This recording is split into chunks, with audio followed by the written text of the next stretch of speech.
a presentar una pregunta, son 3 preguntas nada más, un poco grandes, o sea, para poder debatir, conversar y resaltar, recordar algunas cosas puntuales. Pero la idea es que intentemos participar en el chat, ¿no? Puede estar saliendo la presentación para ver que al menos unas cuantas respuestas, ¿no? Unas 3, 4, ¿ya?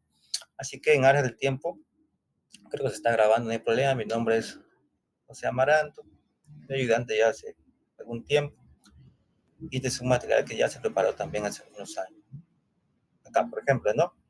Esta primera pregunta, que como dice arriba, es acerca de la introducción al mundo de los parásitos, pues, ¿no? Este mundo colorido y simpático.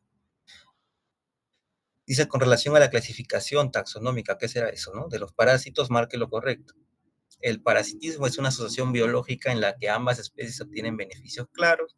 La B dice, los coccidios son protozoarios que ondulan con reproducción asexual y sexual, lo que los diferencia de otros ciclos biológicos de otros grupos de protozoarios. La alternativa C dice, los helmintos, o sea, gusanos, son organismos animales largos y tubulares, bueno, con forma de tubo, por ejemplo, los cestodes, o forma plana, por ejemplo, Ascaris lumbricoides. La alternativa D dice, los rizópodos o amebas son protozoarios que se movilizan por medio de falsos pies, mientras que los flagelados utilizan cilios en su movilización. Y la alternativa E dice, el huevo, la larva y el adulto son formas biológicas de una ameba. Entonces, esa es una pregunta que nos permite explorar varios puntos, varios subtemas, ¿no? Pero antes, a ver si hay alguna respuesta por el chat. ¿Hay alguna respuesta a la pregunta? Vamos a ver si alguien ha respondido. Vamos a ver. La B, dicen por ahí. ¿Por qué la B? ¿Por qué la B? ¿Quieren abrir su micro o escríbanlo en el chat? ¿Alguien más se anima? ¿Está de acuerdo con que puede ser la B? ¿O capaz es la D?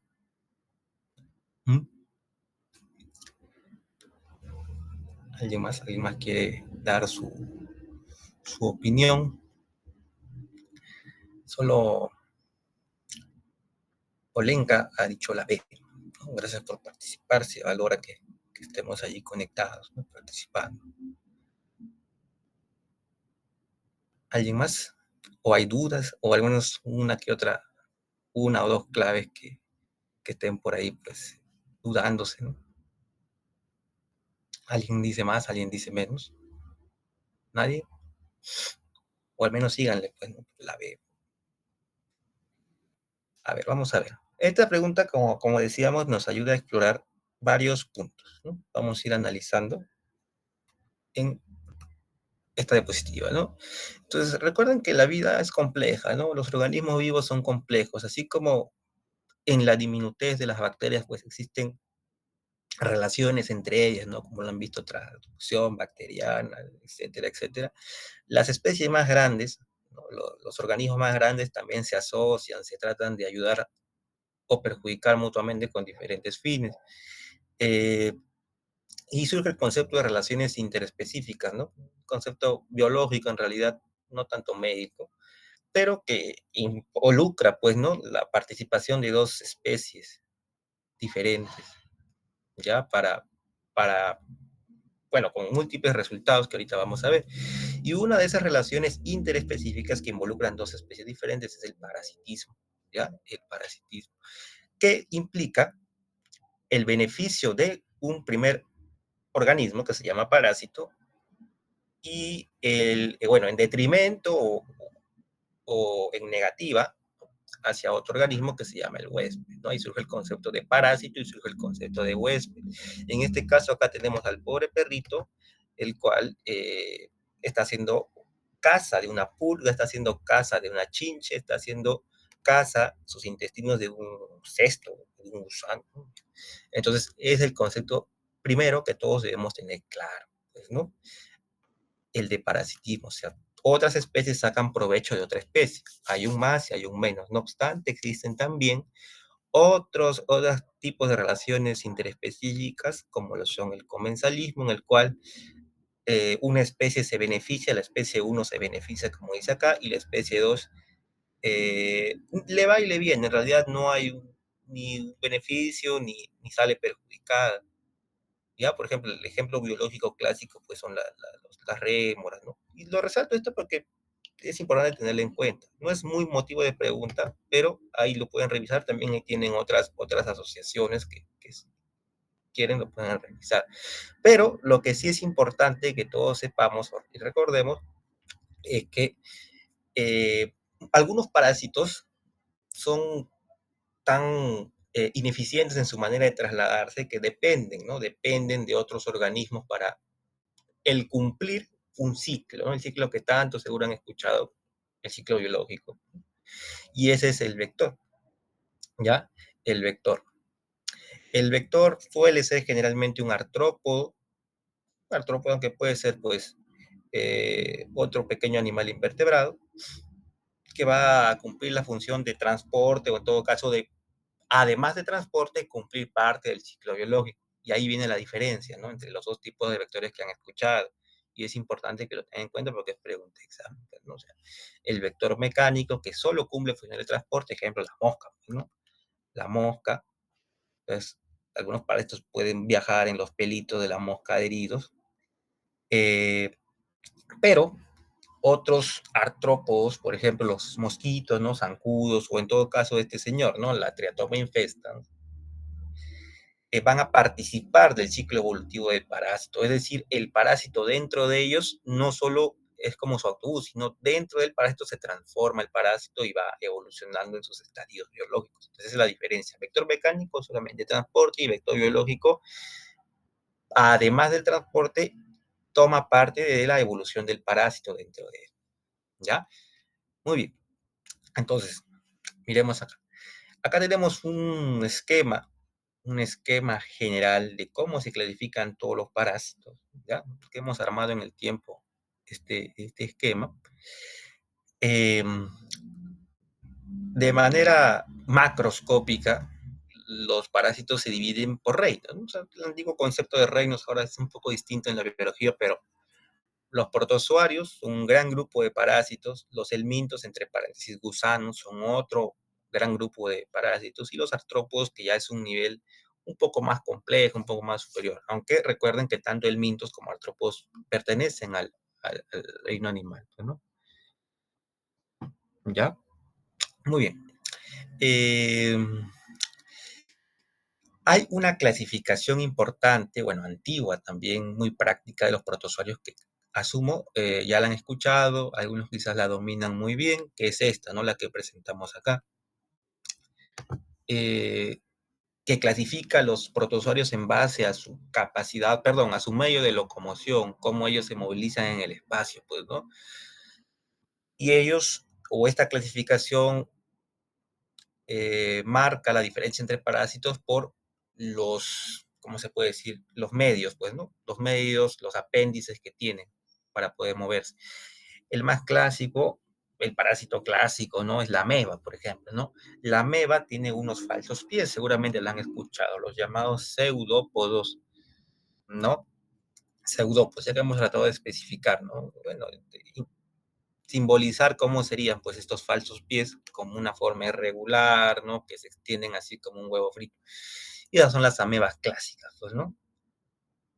Rizópodos o sarcodimios también le dicen en algunos libros de biología, pues, muy básicos, pues, ¿no? Pero el término que generalmente aparece en los libros de parasitología es rizópodo, ¿ya? Entonces, los rizópodos utilizan los pseudópodos, eso no puedes olvidar.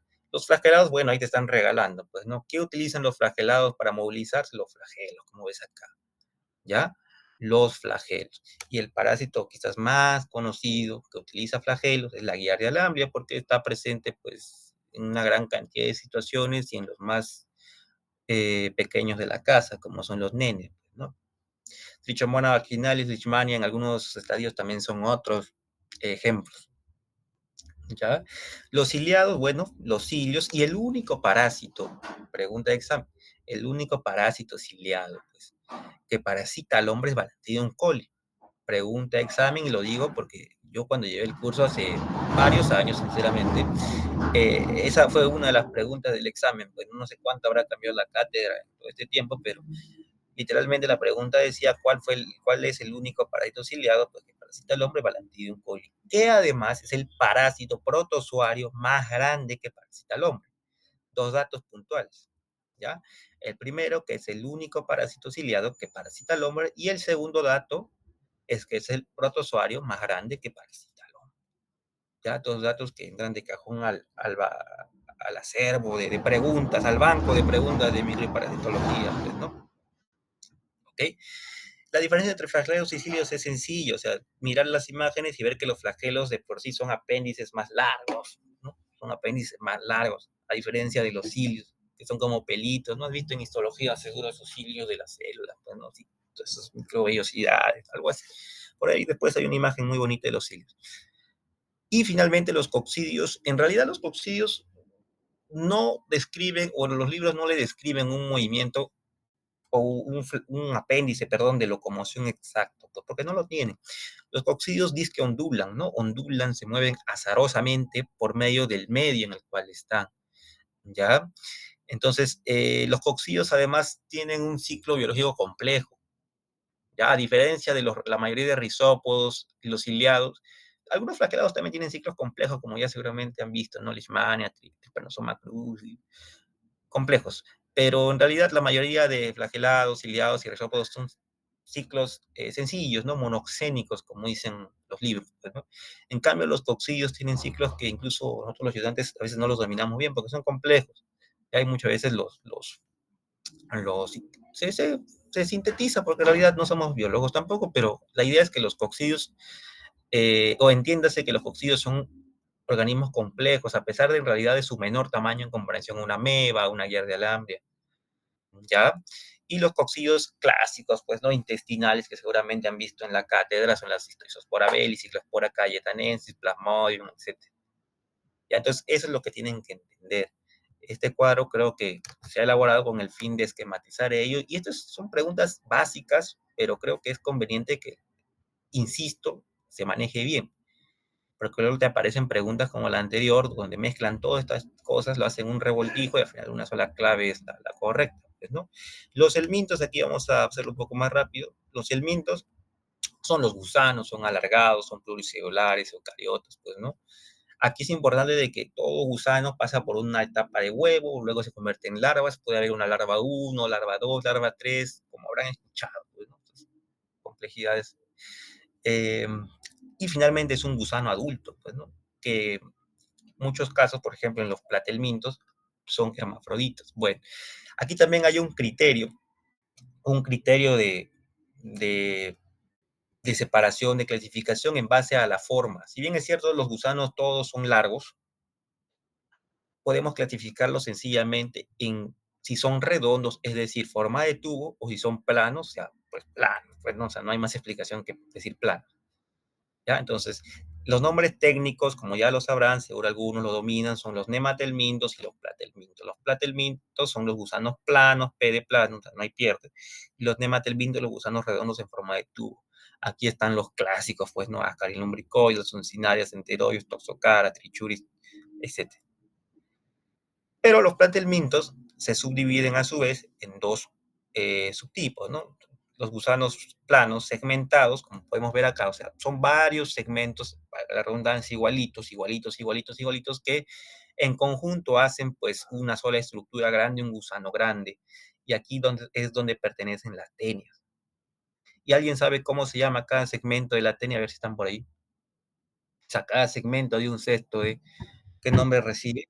Proglotide. Muy bien, muy bien. No puedo ver quién ha respondido, pero gracias.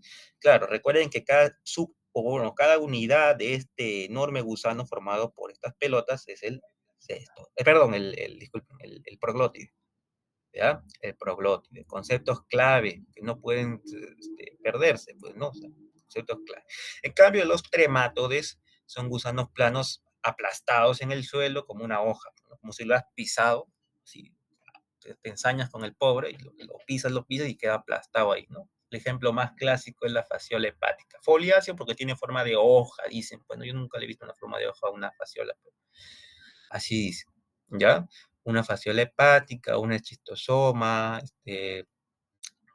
Paragopinus, ¿no? Etcétera. Son pocos en realidad los de verdadera importancia médica, ¿no? más quizás los cursos se centran en estos dos grupos grandes, ¿no? Y finalmente, bueno, esto ya creo que en biología elemental siempre lo han visto, ¿no? Los artrópodos, pues, ¿no? Los insectos tienen 6 patas y los arácnidos tienen 8, pues, ¿no? Pero hay excepciones, ¿no? O sea, no es que sea una regla, sabes que la naturaleza es caprichosa, ¿no?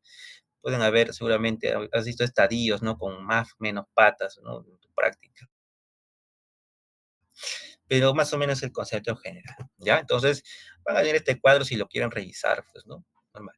Entonces, sí, la respuesta era la B. ¿Por qué? Primero dice que el parasitismo es una asociación biológica en la que ambas especies no tienen beneficios claros, pues no, pues.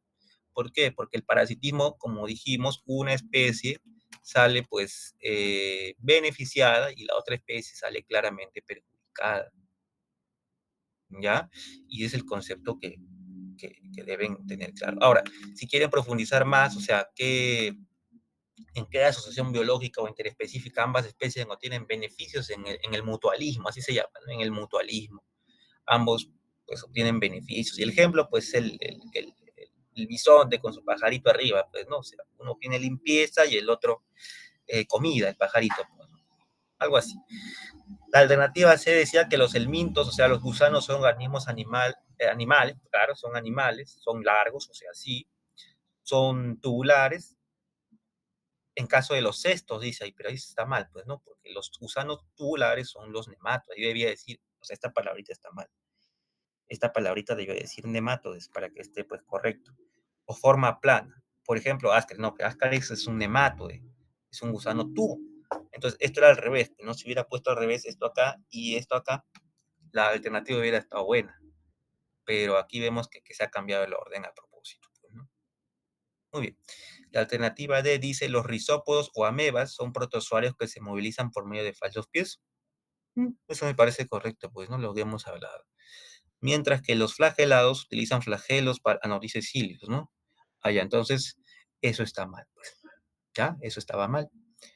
Los flagelados, por obvias razones, utilizan flagelos, ya esos datitos no pueden pasarse por alto. Y finalmente dice, el huevo, la larva y el adulto son formas de una ameba, pues no, ya, esos eran del gusano, pues, ¿no? La ameba tiene su quiste, su trofozoito, esos conceptos que han ido viendo durante el curso. Entonces, finalmente la clave de esta alternativa era la B. Los coccidios son protozoarios que ondulan, les pueden poner que se mueven al azar, con reproducción asexual y sexual. Y esto yo lo que decía que hacen ciclos biológicos complejos, ya con sus merozoitos, esporozoitos, ¿no? Tantos términos que surgen ahí. No es tan simple como decir quiste y trofozoito. ¿Ya? Muy bien. ¿Alguna duda, alguna consulta? Ahí está bien o estamos mal. ¿Mm? ¿Alguna señal de vida? ¿Cómo estamos? ¿Alguna duda sobre, en realidad, este tema de introducción a los parásitos, sobre la clasificación a gran escala de los parásitos? Algo, algo que preguntar, algo que, para que no quede en el aire, ¿no? Para que no quede. ¿Qué podemos sacar? Acá tenemos otra PBT mientras van, bueno, son más de lo mismo. Recuerden esta clasificación, pues, ¿no? O sea, eh, cómo se clasifican los parásitos a gran escala también, ¿no? En cuanto a su ubicación. Los enteroparásitos siempre están en el tracto gastrointestinal, mientras que los histoparásitos involucran no la luz del tubo, sino los tejidos en sí, es decir, la sangre, los músculos, la piel, o sea, la piel no sobre la piel, sino dentro de la piel. En cambio, los ectoparásitos viven sobre la piel. Muy importante esa diferencia, pues, ¿no? Los ectoparásitos viven, como dice acá, sobre la superficie de la piel. Ya, por ejemplo, está el piojo, se pueden preguntar, claro que sí, esta clasificación. ¿Ya? ¿Alguna duda? ¿Algo que, que deseen añadir? ¿No hay dudas sobre el tema?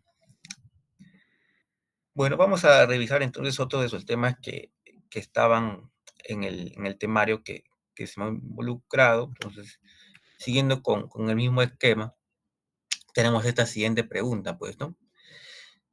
Dice, de los siguientes enunciados, marque el que considera correcto, dice, ¿no? Bueno, la alternativa A dice que Blastocystis hominis es un parásito con 4 formas descritas, de las cuales la más frecuente es la forma granular y su forma infectante es el quiste.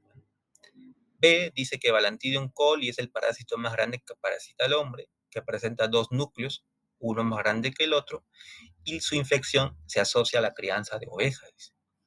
La alternativa C dice que Entamoeba histolítica es una ameba patógena que habita en el intestino grueso, con núcleo que presenta nucleolo central y su forma de resistencia es el ooquiste con 4 núcleos.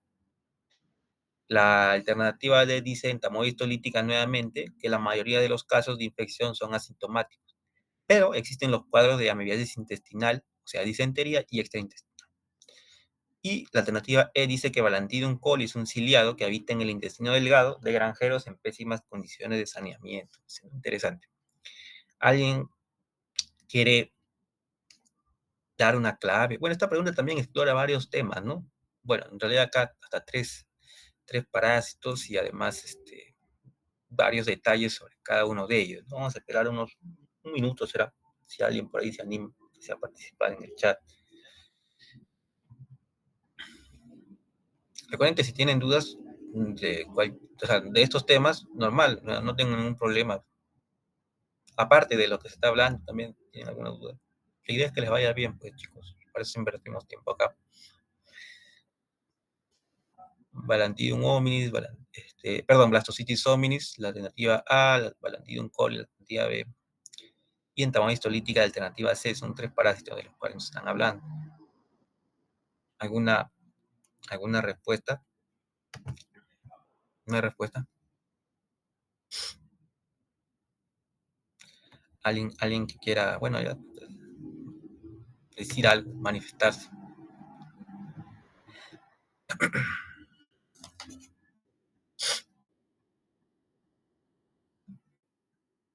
¿Alguien que quiera manifestarse?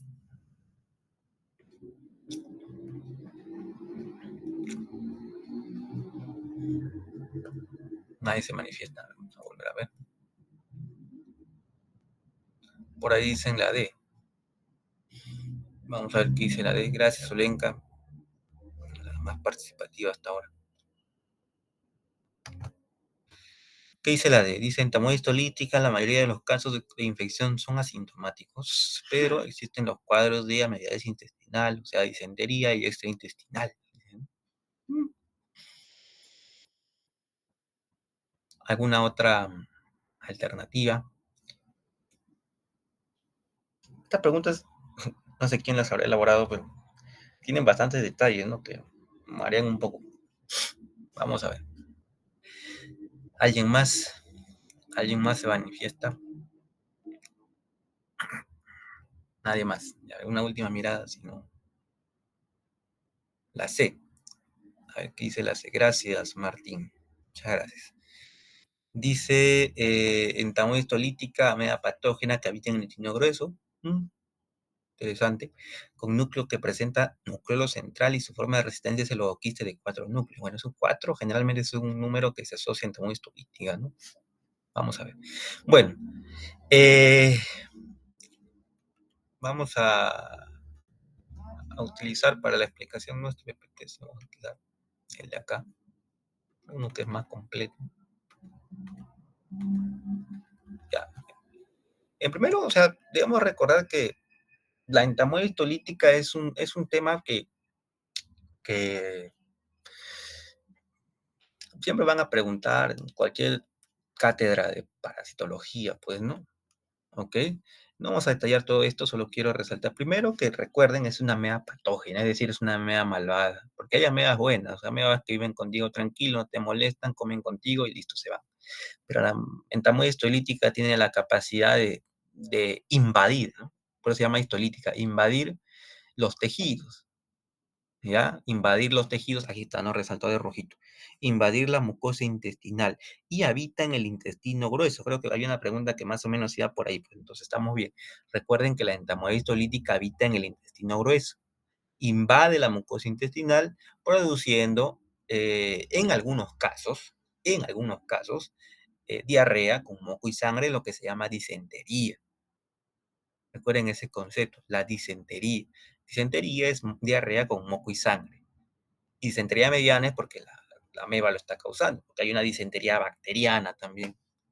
Pero esta, mira, interesante, esta ameba es tan malvada que no solo a veces se queda en el intestino, sino, o sea, planea migrar, ¿no? Planea migrar hacia otras localizaciones fuera del intestino. Por eso existen las infecciones extraintestinales, de las cuales la más frecuente, ¿alguien sabe cuál es? ¿Alguien recuerda cuál es la localización de infección extraintestinal más frecuente de este parásito? Algo, es un punto que se trata en el curso, ¿no? Alguien tiene, si puede abrir su audio, porque ahora sí no leo el chat. ¿A qué órgano es el objetivo, no? O sea, uno de los principales objetivos de la entamoeba histolítica fuera de los intestinos. El cerebro podría ser, la piel, el hígado. ¿Mm? Vamos a ver, ¿ya? Bueno, ¿qué podemos rescatar? Sencillo, tiene dos formas. Recuerden siempre la entamoeba histolítica tiene forma de trofozoito y tiene forma de quiste, ¿ya? De los cuales el quiste es la forma infectante. Es un quiste redondo, ya lo habrán visto mil veces en la práctica. Quiste redondo con 4 núcleos. Ojo, se llama quiste, no quiste, ¿ya? Se llama quiste, no quiste. Cuidado, los quistes son formas específicas de los coccidios. ¿Ya? Mucho cuidado, ¿ah? Mucho cuidado porque en las preguntas pueden poner quiste en lugar de oquiste o quiste en lugar de quiste pues, perdemos pues el punto, ¿ya? Entonces, eso a tener cuidado. Entonces, la entamoeba histolítica llega en forma de quiste por vía oral, o sea, consumen los quistes, ¿ya? Acá tenemos, acá está, ¿no? Entonces, consumes los quistes como están acá, aquí están, ¿no? Las bolitas, y ya la ameba llega a tu intestino, y en tu intestino grueso, miren cómo esta ameba graciosa ya desenquistó y se convirtió en un trofozoito que puede invadir la mucosa intestinal del intestino grueso, ¿no? O si ella desea, o si la inmunidad, mejor dicho, del receptor, del huésped, pues le concede ese favor, migrar hacia otros órganos. Y el órgano a donde más suele migrar es el hígado, produciendo el acceso hepático amebiano. Pregunta examen aquí en cualquier lugar. ¿Ya? Entonces, más o menos, este es un ciclo simple en realidad, ¿no? Entrada, es una sola vuelta. Entrada, salida, entrada, salida. Un ciclo monoxénico, pregunta examen. ¿Qué ciclo hace entamoeba histolítica? El ciclo monoxénico. Ya aquí vemos cómo los trofozoitos habitan el intestino grueso y pueden, pues, invadir. Miren cómo esta ameba apareció ahí, ¿no? Qué bonito.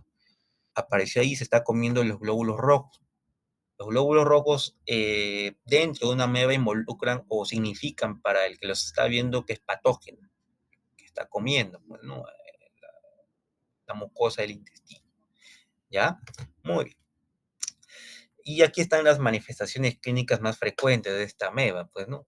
La mayoría de los casos, a pesar de todo lo que hemos dicho, son asintomáticos. Ojo, la mayoría de los casos, el 80 al 90%, 89% según el Mandel de infectología, o hasta 90%, son asintomáticos. ¿Ya? Y eso es un problema, porque estos chicos que no saben que tienen la ameba viviendo dentro de sí, pues terminan siendo la fuente de infección, de diseminación, perdón, ¿no? O sea, porque, el- entienden ustedes que el ciclo va a requerir un cierto grado de poca higiene, pues, ¿no? Porque evidentemente salen por las heces y tienen que llegar a la boca. Entonces, estos individuos, si no son muy aseados, pueden estar diseminando a estos parásitos, pues, ¿no? Por el ambiente.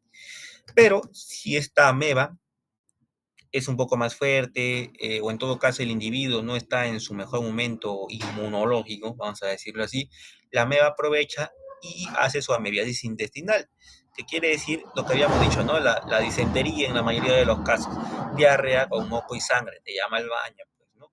Y hace las úlceras características en botón de camisita. Miren cómo está, este es el epitelio y cómo se introduce así como si fuera un botón, ¿no? Como un botón. Muy bonito, ¿ya? Ese es un dato histopatológico que les pueden preguntar, ¿no? y así se ve. Y aquí es lo que yo les decía, ¿no? La amebiasis extraintestinal más frecuente, o la localización, perdón, más frecuente es el absceso hepático amebiano. O sea, miren cómo esta ameba generalmente llega acá se ve mejor, ¿no? Qué bonito. Eh, llega al hígado y empieza a carcomer y se hace un absceso, pues, una pelota, que se traduce en un hígado aumentado de tamaño, lo que llamamos hepatomegalia. Evidentemente hay fiebre al ser un absceso, etcétera, etcétera. No sé si les interesa la parte clínica todavía, pero asumo que sí. Aquí no le interesa la clínica. Hay fiebre, ¿no? Dolor en esta zona, en el hipocondrio derecho. Y el absceso, pregunta ahora sí de microbiología, es en pus de chocolate. ¿Ya? En pus de chocolate es algo que se ha descrito en los libros clásicamente. ¿Ok? Entonces, ese es un resumen. Hay varios datos más, pero no son motivo ahorita de explayarnos, ¿no?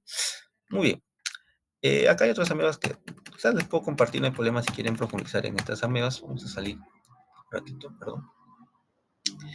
El otro parásito que nos involucraba la pregunta era Blastocystis hominis, pues, ¿no? Blastocystis hominis es un parásito enigmático. Creo que en la cátedra también lo llaman así. No sé si estoy seguro. Porque en realidad ha sido un hongo, ha sido una alga, o sea, ha sido todo. Falta ser un animal nomás. ¿Ya? Ha sido hongo, ha sido alga, ahora es parásito. Entonces, ese es el detalle con él, que no tiene una taxonomía clara, ni para los más estudiosos del tema, ¿no? Pero lo concreto es que se han descrito 4 formas, ¿no?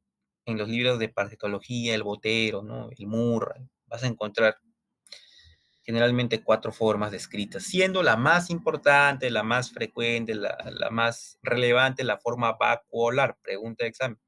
Creo que algo por ahí decía la pregunta que vimos.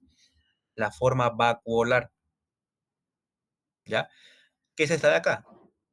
Bueno, este es un esquema que tratamos de hacer para simplificar, ¿no? Cómo se ve esto, que hay que tener imaginación. Entonces vemos que adopta una forma de pandereta, esto no está en los libros, yo siempre lo he visto como una pandereta, por eso lo pongo así. Los núcleos están agolpados hacia el exterior, hacia los bordes, hacia los límites del parásito, núcleos periféricos, comprimidos, si quieres decirlo, ¿no? Con una gran vacuola central.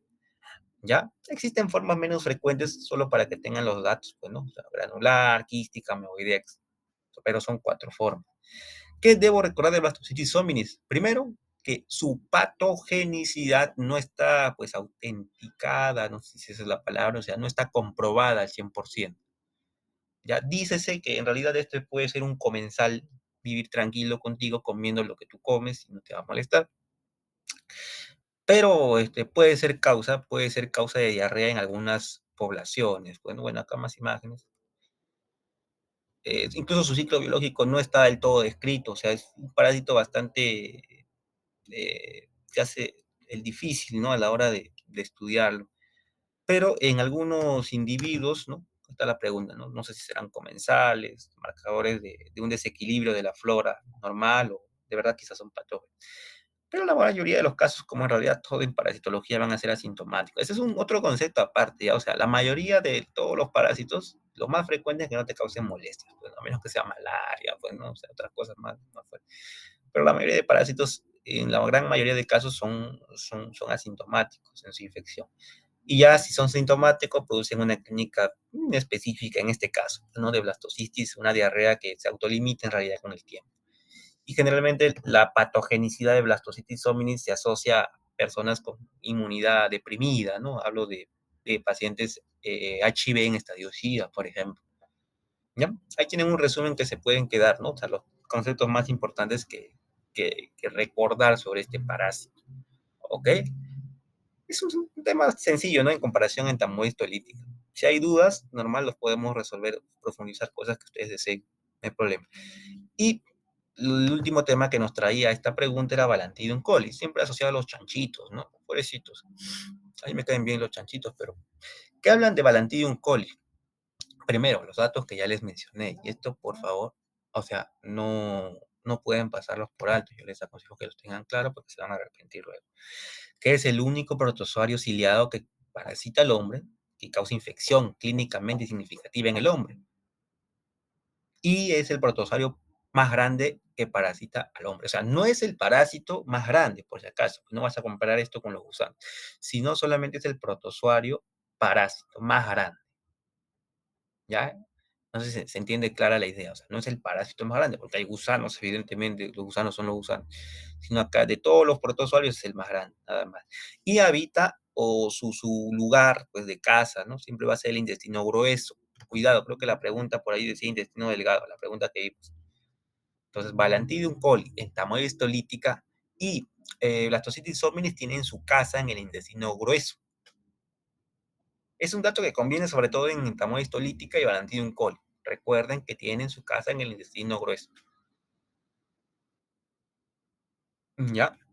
Y aquí vemos una representación gráfica de lo que es Balantidium coli. Vamos a detallar lo más importante. Ahí está la presencia de los cilios. Y lo que me llama la atención y quiero que recuerden es que tiene dos núcleos. Pregunta examen de micro de parasitología, pues, ¿no? Dos núcleos, un macronúcleo y un micronúcleo. El macronúcleo tiene que ver con la alimentación, cosas de supervivencia, y el micronúcleo evidentemente solo con o está relacionado con la reproducción, ¿no? Que es el macronúcleo tiene forma de riñón, por si acaso, ¿ah? Pregunta de examen. El macronúcleo tiene forma de riñón y es mucho más grande, como pueden ver ahí, que el pequeño núcleo esférico, ¿ya? Estos datitos acá lo tienen, si quieren tenerlo ahí presente, pues, ¿no? Y este es el trofozoito, es bien grande, o sea, miren, 150 micrómetros, para ser un protozoario bastante grande. Incluso su quiste también es grande, hasta 60 micrómetros. O sea, un quiste de entamoeba es la décima parte o la octava parte, ¿ya?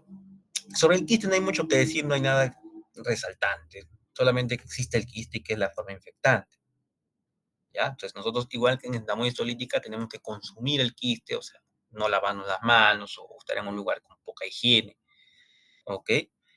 Y miren, esta es la imagen que les decía hace rato, qué bonitas imágenes. Ojalá así se viera en la cátedra del curso, pues, ¿no? La verdad que ojalá que sí, algún día. Vemos cómo se ve el macronúcleo, pues, ¿no? El macronúcleo en forma de riñón, muy bonito, acá también, y acá se ven los cilios, pues, ¿no? Cada unas imágenes para los curiosos, como yo. Pero para el examen útil es que recuerden de que este parásito habita en el intestino grueso, ¿no? Y el cerdo, el cerdito, ahí están tus amigos los cerdos, son el reservorio natural de la enfermedad y esto no te puedes olvidar porque el contacto estrecho con estos animales, especialmente, bueno, especialmente la exposición ocupacional, como es en el caso de los granjeros, es el factor de riesgo asociado, ¿no? A esta infección. ¿Y qué infección o qué clínica te produce la infección por, por este parásito, Bacterium coli? La disentería. Oye, pero la entamoeba histolítica también me causaba disentería. Bueno, sí, tienes razón. O sea, este también te causa disentería. Una es la disentería mediana y esta es la disentería balantidiásica. Bueno, o sea, sí le dicen. O simplemente disentería por Balantidium coli, ¿no? O balantidiasis. O sea, en términos por ahí. ¿Ya? Pero que está asociada a la exposición ocupacional a cerdos, bueno, porque su reservorio natural es el cerdito. ¿Ya? El cerdito. Igual aquí tienen el ciclo, cómo es que Balantidium coli va moviéndose, ¿no? Un ciclo monoxénico, miren, una sola vuelta, no se da más, ¿ya? Y bueno, acá está, pues, ¿no?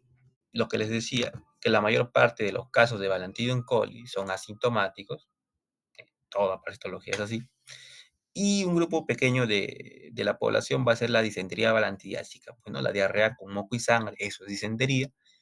Em, en pacientes expuestos a los cerditos, pues, ¿no?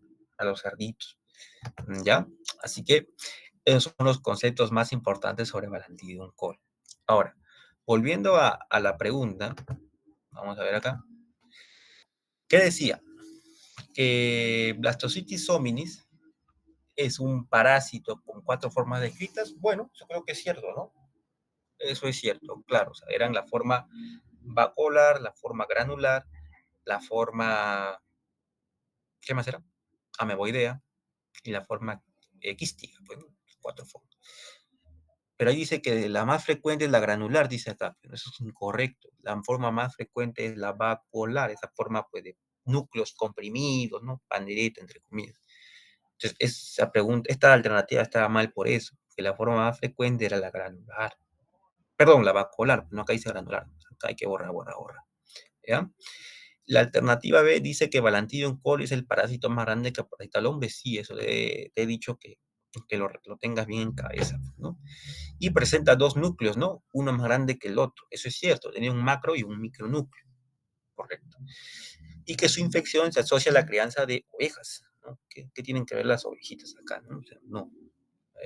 Aquí lo debería decir cerdos, ¿no? Los cerdos. ¿Ok? Entonces descartamos esa. La alternativa se dice que entamoeba histolítica es una ameba patógena que habita en el intestino grueso. Eso está bien. Recuerden, entamoeba histolítica habita en el intestino grueso. Presenta un nucleolo central y su forma de resistencia es el ooquiste. Miren acá. Ooquiste. Alguien había respondido a la C, entonces hay que tener cuidado. Hay que tener cuidado con estos términos. ¿Ya? Leer bien la pregunta. Esa es la clave, solamente es leer bien la pregunta y entender lo que nos quiere decir. O quiste es un concepto de qué tipo de parásitos. Alguien que esté despierto por ahí, que prenda su micro. El ooquiste, de qué grupo de parásitos es característico, ¿no? Lo habíamos dicho hace un momento.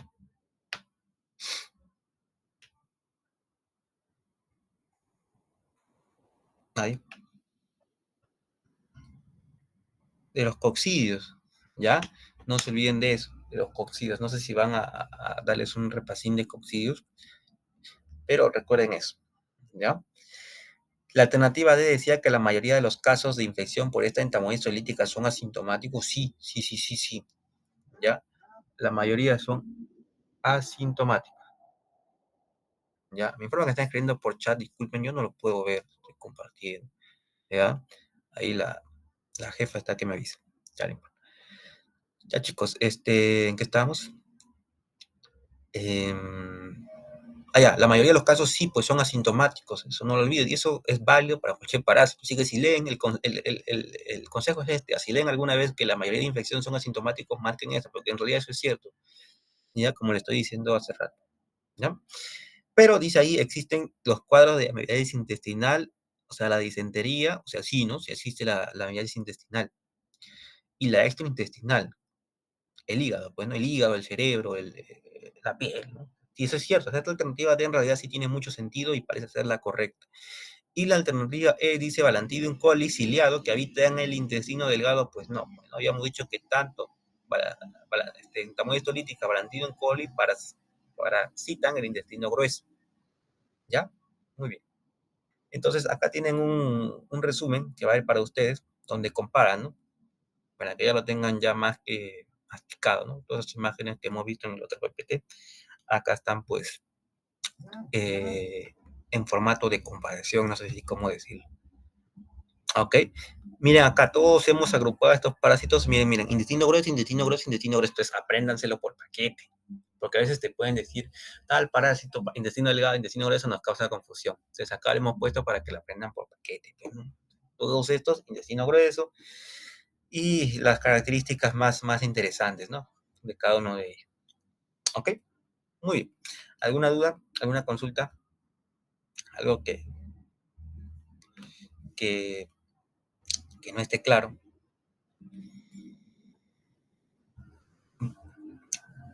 Algo que no esté claro, algo que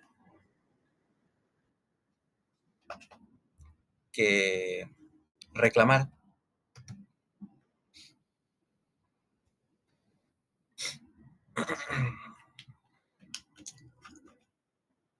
sobre estos temas que estamos revisando. Son temas relativamente accesibles, creo que el mundo de los parásitos monoxénicos es más digerible que los parásitos Trypanosoma cruzi, Leishmania, Plasmodium, ¿no? que tienen un poco de complejidad en sus ciclos. ¿Ya? Hay un último parásito que vamos a ver. ¿Ya? Una última pregunta, creo que hay por ahí. Hay varias preguntas, pero creo que los compañeros van a también compartir. Acá están, ¿no? A ver, vamos a ver acá.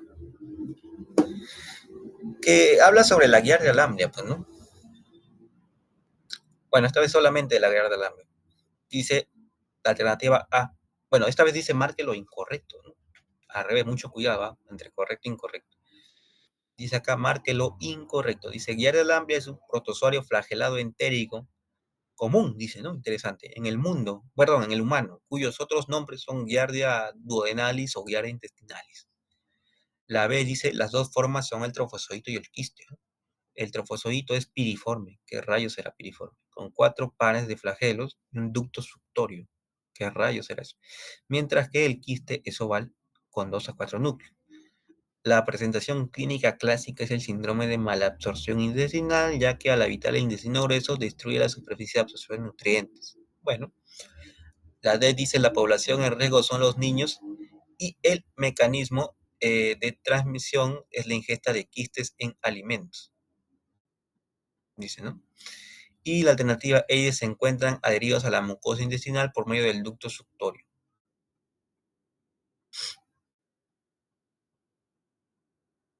A ver, ¿alguna clave? ¿Alguna respuesta? Esta es la última pregunta de los La temas. cero. ¿La sé? Ya no sé quién habló, pero por ahí escuché. Gracias por, por abrir el micro. Podría ser la C, a ver qué dice la C. La presentación clásica es el síndrome de la malabsorción intestinal, ya que al habitar el intestino grueso destruye la superficie de absorción de nutrientes. Vamos a ver si es ese. ¿Alguna respuesta adicional que haya por ahí? La C nuevamente, Olenka, gracias. Olenka es la más participativa.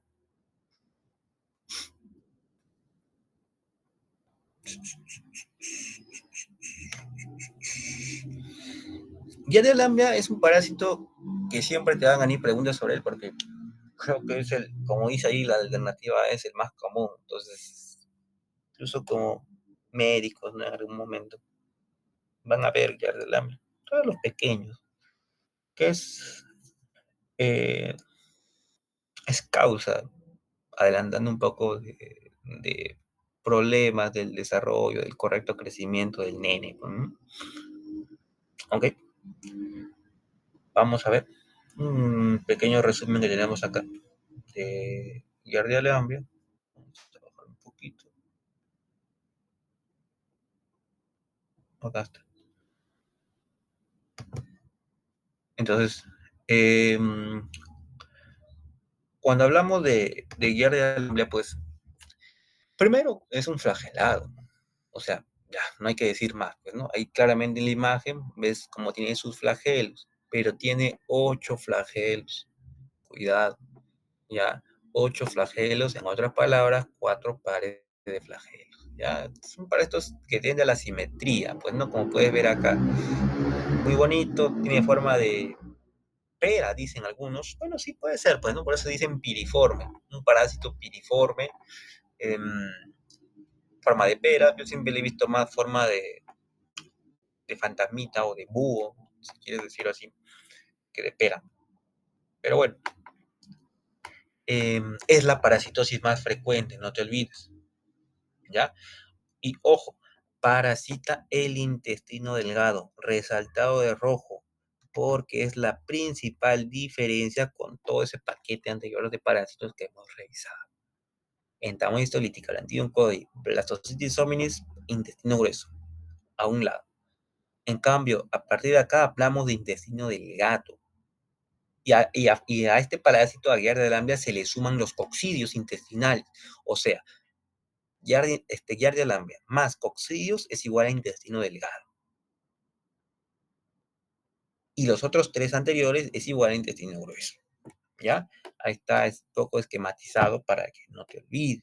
Por eso también le llaman Giardia intestinales o Giardia duodenalis, aunque el nombre pues correcto es Giardia lamblia. Pues, ¿no? ¿Ok? Entonces tiene 2 estadios, ya seguramente lo habrán visto. El cansancio en el curso, el trofozoito y el quiste. El trofozoito, como pueden ver, una imagen vale más que todo ese textazo, que tiene pues una forma de pera, 4 pares de flagelos tiende a la simetría. Y esa asimetría es dada por el axostilo. Pregunta de examen. El axostilo, por eso está de rojo. Bueno, bien resaltado debe estar esto porque ha sido pregunta de examen alguna vez. Es, entre comillas, la columna vertebral que tiene este parásito y que le da la simetría hacia ambos lados. Y tiene dos núcleos que parecen ojitos, pues, ¿no? Dos núcleos igual de simétricos, pues, ¿no? ¿Ok? Entonces, 8 flagelos que le brindan movilidad, como dice ahí, su axostilo para la columna vertebral, entre comillas, que le brinda esa simetría característica. Y además, en su superficie ventral, no sé si hay una imagen por acá, creo que no, no hay imagen. En su superficie eh, ventral existe el disco suctorio, ¿ya? Está el disco suctorio, que les permite adherirse a la mucosa intestinal. Y una vez adheridos, empiezan a digerir, y a entorpecer la correcta, el medio ambiente que existe en el intestino delgado. ¿Y qué pasa en el intestino delgado? ¿Qué recuerdas qué pasa? Pues ahí empieza la digestión, pues no, estamos hablando del intestino delgado, el duodeno. Entonces, a la larga, una infección crónica por estos parásitos, imaginen ahí como un rebaño, pues, ¿no? Un rebaño de vacas, de muchas vacas que están comiéndose todo el pasto. ¿Y qué son los pastos? Los enterocitos, ¿no? O sea, todas esas células de absorción. Entonces, van a ir comiéndose, y al final no te va a quedar nada para absorber. Por lo tanto, clínicamente se traduce esto en un síndrome de mala absorción intestinal, como lo dice acá, porque al invadir el intestino delgado destruyen la superficie de absorción y tu nene no va a poder absorber lo que come. O sea, tu nene come, pero ya al no existir una superficie completa, adecuada para la absorción, pues está, evidentemente va a bajar en cantidad, pues, ¿no? Y termina por existir una malabsorción de grasas, vitaminas, pues no todo, ¿de acuerdo? Entonces, esos son los conceptillos que deben recordar de guía del hambre, ¿ok? Entonces, volviendo a la pregunta, dice lo siguiente, pues, ¿no? De los siguientes enunciados, marcar lo incorrecto, dice, ¿no? Primero, guiar del hambre es un protozoario flagelado, entérico, común, sí, ¿no? O sea, eso está, creo que estamos de acuerdo, que está bien. La alternativa B decía, las dos formas son trofozoite y quiste, sí, pues sí, ¿ok? El trofozoito tiene forma de pera, sí, lo hemos visto, muy bonito, con 4 pares de flagelos, también lo hemos visto, y un ducto suctorio por debajo. Mientras que el quiste es más pequeño. Bueno, no hable mucho del quiste, pero el quiste, como lo han visto, es pequeño, ¿vale? Puede tener hasta 4 núcleos, correcto. Ya, y en el material esto se los puede pasar normal. Pueden ver y ver el dibujito. ¿Ya? Se dice que la presentación clínica clásica es el síndrome de malabsorción, sí, eso lo acabamos de explicar, ya que al habitar el intestino grueso, pues ahí estaba lo malo. Bueno, muy bien a las dos chicas que han dicho la C. Muy bien. Porque ahí dice intestino grueso, o sea, recuerden el hábitat de los parásitos, ¿ya? No pasen por alto eso, por favor, porque en el examen les van a poner intestino delgado, intestino grueso, hígado, o sea, dónde viven los parásitos, los diversos parásitos. Eso van a perder por no haber dado énfasis a ese punto, ¿ya? La D dice que la población son los niños, sí, los niños ya lo hemos explicado, y es la ingesta de estos quistes. Bueno, todos estos enteroparásitos involucran un mala higiene. Y por último, el ducto suctorio permite la adhesión a la mucosa intestinal. ¿Ya? Eso es cierto. Ya, ahí está el resumen que ustedes van a tener, no hay problema, todo lo que hemos hablado, ahí está, ¿ya? Los dos dibujos. Muy bien. Entonces, ¿alguna duda? ¿Alguna consulta sobre todos estos temas? Algo que no, que no esté claro, algún punto en específico que alguien quiera profundizar,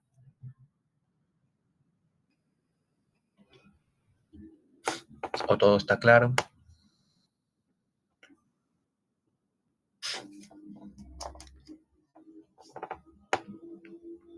¿Todo está claro? Me dicen que todo está claro. Bueno, creo que esos son los temas que al menos a mí se me ha asignado para, para poder darles un pequeño recordaris. Así que en teoría habríamos terminado. No obstante, como les digo, si alguien desea alguna cuota adicional de algún otro tema, o sea, hable ahora o ya nos vamos, ¿no? ¿Alguna duda final?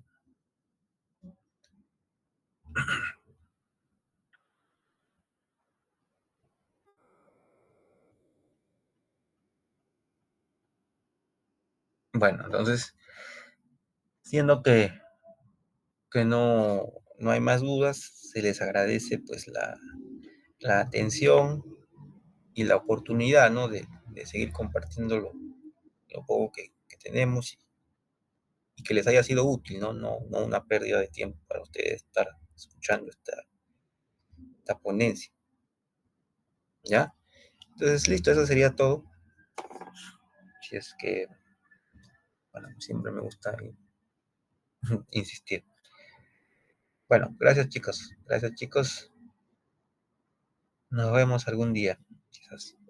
Ok, gracias, Aarón. De todas maneras, si hay alguna duda, chicos, y no lo quieren hablar en este momento, me lo pueden hacer llegar por medio de sus delegados. Y ya el material también se les va a compartir en un momento. Y eso sería todo por hoy, chicos. Nos vemos mañana de nuevo aproximadamente a las 8 de la noche para el, parece que el último repaso. Los 2 o 3 últimos repasos. Buenas noches, chicos. Gracias, Aarón.